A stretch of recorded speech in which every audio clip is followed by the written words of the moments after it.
Hello everyone, इस video का topic है इवेंट लिसनर्स। आप सब ने कभी न कभी PUBG, super Mario, Tom rider, Lara craft या इस तरह के कई वीडियो गेम खेले होंगे। इन सभी वीडियो गेम में एक चीज कॉमन होती है, इसका जो कैरेक्टर होता है, मेन कैरेक्टर, उसे उसके डेस्टिनेशन तक पहुंचाने के लिए या जो भी पॉइंटर होता है गेम में, उससे यूजफुल रिजल्ट पाने के लिए हम उस पॉइंटर को आगे पीछे ऊपर नीचे घुमाते हैं और पॉइंट्स अर्न करते हैं। ये सारे के सारे वीडियो गेम एक तरीके के प्रोग्राम्स ही हैं। ये गेम्स बनाते समय प्रोग्रामर ध्यान रखता है कि जो यूजर है या जो गेमर है उसके वो इनपुट को समझ सके कि वो क्या करना चाहता है, वो कौन से की टैप कर रहा है और कैरेक्टर को किस तरह से घुमाना चाहता है, और कोड्स जो हमें अलाउ करे कि हम अपने यूजर की बात को सुन सके या उसे समझ सके कि वो किस तरह के इंस्ट्रक्शंस दे रहा है, उन्हें हम इवेंट लिसनर्स कहते हैं। इस वीडियो में हम देखेंगे कि टर्टल स्क्रीन में यूजर जो भी इवेंट ट्रिगर करता है उसे हम सुन सके और समझ सके। तो चलिए शुरू करते हैं। तो सबसे पहले हम अपना पाइचार्म खोल लेंगे और टर्टल क्लास को इंपोर्ट करेंगे। फ्रॉम टर्टल इंपोर्ट टर्टल, क्योंकि हम चाहते हैं कि जो भी हम एक्टिविटी करें वो स्क्रीन पे देख सके, तो हम स्क्रीन को भी इंपोर्ट कर लेंगे। अब हम एक ऑब्जेक्ट बनाएंगे टर्टल, जिसका हम नाम दे देंगे लेट अस से टॉम।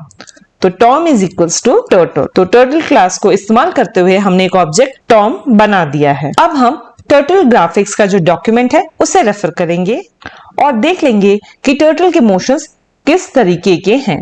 लेट अस से टर्टल मोशन। हम यहाँ कंटेंट में जाके टर्टल मोशन पे क्लिक करेंगे तो आप देख सकते हैं हम टर्टल को फॉरवर्ड मूव कर सकते हैं, टर्टल डॉट फॉरवर्ड की मदद से बैकवर्ड मूव कर सकते हैं, टर्टल डॉट बैकवर्ड से उसे किसी भी एंगल पे रोटेट कर सकते हैं या टर्न कर सकते हैं राइट या लेफ्ट डायरेक्शन में, और उसकी कुछ पोजीशंस भी सेट कर सकते हैं। इसके अलावा हम टर्टल को डायरेक्टली होम पे ले जा सकते हैं, उससे सर्कल बनवा सकते हैं और बहुत कुछ। तो चलिए इन मोशंस को इस्तेमाल करते हुए हम कुछ फंक्शंस डिफाइन कर लेंगे। लेट अस से डिफाइन मूव फॉरवर्ड। तो जब भी फंक्शन कॉल हो तो हमारा जो टॉम है वो फॉरवर्ड मूव करे, लेट अस से बाय 25 पेसेस। इसी तरह से हम मूव बैकवर्ड नाम का भी एक फंक्शन डिफाइन कर लेंगे और इसे कॉल करने पे हमारा जो टर्टल टॉम है वो बैकवर्ड मूव करे, लेट अस से बाय 50 पेसेस। अपने टॉम को टर्न करवाने के लिए हम जो फंक्शन डिफाइन कर रहे हैं वो है मूव राइट, और ऐसा करने पे हमारा जो टर्टल है यानी कि टॉम वो मूव करेगा बाय लेट अस से 45 डिग्री। अगर हम उसे लेफ्ट डायरेक्शन में मूव करवाना चाहते हैं तो उसके लिए हम फंक्शन डिफाइन कर रहे हैं मूव लेफ्ट, और इसे कॉल करने पे टॉम लेफ्ट मूव करेगा बाय लेट अस से 55 डिग्री। अगर हम चाहें कि जो हमारा टर्टल है वो वापस अपनी ओरिजिनल पोजीशन पे आ जाए, उसके लिए जो हम फंक्शन डिफाइन कर रहे हैं वो है गो होम, और ऐसा करने पर टॉम डायरेक्टली होम पर आ जाएगा, यानी कि अपनी ओरिजिनल पोजीशन जहां से उसने स्टार्ट किया है। इसके अलावा हम एक फंक्शन और चाहते हैं, जब हमारा टर्टल एक पोजीशन को या एक स्टेज को क्लियर कर ले वो वहां पर अपना फ्लैग छोड़ दे, तो उसके लिए हम डिफाइन कर लेंगे फंक्शन फ्लैग नाम से, और इसे कॉल करते ही टर्टल वहां पे अपना निशान छोड़ देगा कि वो इस पोजीशन या इस स्टेज को क्लियर कर चुका है। हम चाहते हैं कि सारी की सारी एक्टिविटीज हम अपने स्क्रीन पे इजीली देख पाए, तो हम एक स्क्रीन ऑब्जेक्ट भी क्रिएट करेंगे माय स्क्रीन नाम से, स्क्रीन क्लास की मदद से, और जो भी स्क्रीन पर हो वो हम आसानी से देख पाएं, यानी कि जो स्क्रीन है वो थोड़ी देर स्टेबल रहे और हमारे क्लिक करने पर ही वो स्क्रीन एग्जिट हो, इसलिए हम यूज करेंगे my screen dot exit on click. तो इस तरह से हमने कुछ फंक्शंस डिफाइन कर लिए हैं। अब हम चाहते हैं कि जो हमारा यूजर है कीबोर्ड के कीज की मदद से इन फंक्शंस को कॉल कर पाए और उसी के हिसाब से हमारा टर्टल मूव करे। तो हम यूज करेंगे इवेंट लिसनर्स का। हम दोबारा से टर्टल ग्राफिक्स का डॉक्यूमेंट खोल लेंगे और यहाँ टेबल ऑफ कंटेंट से सर्च कर लेंगे लिसन इवेंट्स का। हम क्लिक करेंगे यूजिंग स्क्रीन इवेंट्स पे और आप देख सकते हैं कि यहाँ पे ऑलरेडी कई फंक्शंस बने हुए हैं turtle.listen, जिसकी मदद से हम यूजर है या जो गेमर है उसके की प्रेस करने पर समझ पाएंगे कि वो क्या इवेंट ट्रिगर करना चाहता है।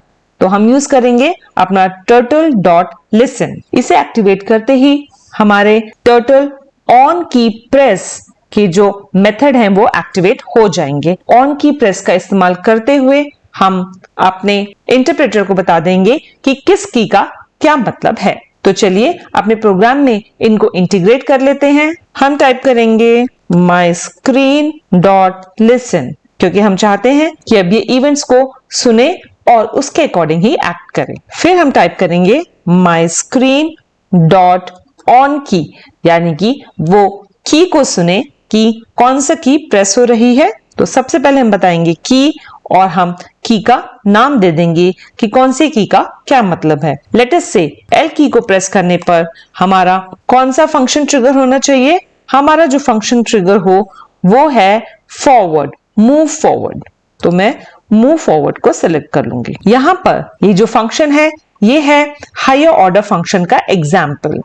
जब हम फंक्शन के अंदर जो दूसरा पैरामीटर फंक्शन यूज करते हैं तब हम पैरेंथेसिस नहीं देते हैं, तो हम सिर्फ मूव फॉरवर्ड लिखेंगे। और इसी तरह से हम अपने बाकी कीज और फंक्शन को भी इंटीग्रेट कर लेंगे ऑन की मदद से। तो कंट्रोल कॉपी, तो एल यूज कर रहे हैं हम फॉरवर्ड के लिए, ए यूज करेंगे हम मूव बैकवर्ड के लिए, पी यूज करेंगे मूव राइट के लिए और क्यू यूज करेंगे मूव लेफ्ट के लिए। हमें ध्यान रखना है कि हमें पैरेंथेसिस का इस्तेमाल नहीं करना है। इसके अलावा हम यूज करेंगे एच गो होम के लिए, यानी कि जब भी हम एच प्रेस करें तो हमारा जो कर्सर है वो वापस होम पर यानी कि अपनी ओरिजिनल पोजीशन पर आ जाए। और एफ यूज करेंगे हम फ्लैग के लिए या फिर स्टैंपिंग के लिए कि जहां जहां पे जो स्टेज या एरिया हमने कवर कर लिया है वो हम स्टैंप कर दें, और उसके लिए फंक्शन है फ्लैग। और लास्ट में एग्जिट ऑन क्लिक। चलिए अपना प्रोग्राम रन करवा कर देखते हैं। तो हमें टर्टल मिल गया है जो अभी अपनी ओरिजिनल पोजीशन पे है। तो लेट अस से हम प्रेस कर रहे हैं एल और अपने टॉम को आगे बढ़ा रहे हैं और लेट अस से उसने अपनी फर्स्ट स्टेज क्लियर कर ली, तो हम एफ यानी कि इस पोजीशन को फ्लैग कर देते हैं। अब हम इसे टर्न करवाएंगे। हमने टर्न करवाया, अब इस डायरेक्शन में फॉरवर्ड मूव कर रहा है, थोड़ा सा दूसरी डायरेक्शन में टर्न करवा के फॉरवर्ड मूव करवाते हैं। इस तरह से कुछ अगर आप चाहें तो और टर्न कर सकते हैं, जिस डायरेक्शन में चाहें उस तरीके से। और जब जब मैं एफ प्रेस करूंगी तब तब ये अपना निशान छोड़ता हुआ चला जाएगा। बैकवर्ड के लिए हम ए यूज कर रहे थे, फ्लैग करके बैकवर्ड देखिए ये बैकवर्ड भी जा सकता है। दोबारा टर्न करा लीजिए और बैकवर्ड भेज सकते हैं। फ्लैग कर लीजिए, एच प्रेस करने पे पहुंच गया है होम। तो इस तरह से हम अपने गेम्स को डिजाइन करने के लिए इवेंट लिसनर का इस्तेमाल कर सकते हैं। आई होप आपको ये टॉपिक क्लियर हुआ होगा और इस तरह से हम इवेंट लिसनर का इस्तेमाल करते हुए अपने यूजर के इंस्ट्रक्शंस को समझ सकते हैं कि वो प्रोग्राम को किस डायरेक्शन में ले जाना चाहता है। इस वीडियो में बस इतना ही, मिलेंगे अगली वीडियो में एक नए टॉपिक के साथ। Thank you.